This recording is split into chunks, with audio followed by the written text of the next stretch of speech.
Hello guys, welcome back to my mini blog.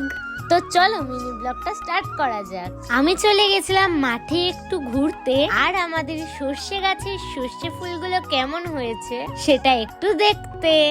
আরে আমি একা দেখলে হয়, তোমাদেরকেও তো একটু দেখাতে হবে। কেমন লাগছে বলো তো আমাকে এতগুলো সর্ষে ফুলের মাঝে? আমাদের মতো কাদের কাদের বাড়ির ওখানে সর্ষে ফুল গাছ হয়েছে অবশ্যই কমেন্টে জানিও। এরকম শীতের ওয়েদারে পুরো মাঠটা যদি হলুদে ভরে থাকে তাহলে কতটা সুন্দর লাগে বলতো। চারিদিকের ভিউটা এত সুন্দর ছিল না, তোমাদেরকে বলে বোঝাতেই পারবো না, তোমাদেরকে দেখে বুঝে নিতে হবে, তাও আবার ভিডিওর মাধ্যমে। সো গাইস, এখানে দেখো একটা গরুর সাথে আমি ছবি তুলতে চলে এসেছি।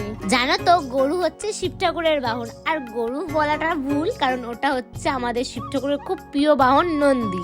আর বিশ্বাস করো, এরকম রাস্তাঘাটে গরু দেখলে আমার যেরকম ভয়ও লাগে আর সেরকম ভালোও লাগে। তো গাইস, বুকে অনেকটা সাহস ও ভয় নিয়ে চলে গেছিলাম গরুকে আদর করতে। দেখতেই পাচ্ছ আমি গরুকে আদর করতে গিয়ে কিরকম করছি। আর শুধু গরুই না, আমাদের মাঠে কিন্তু ছাগলও পাওয়া যায়। তো আমি এখন ছাগল দেখে বাড়ি যাই, আর তোমরা সাবস্ক্রাইব করো।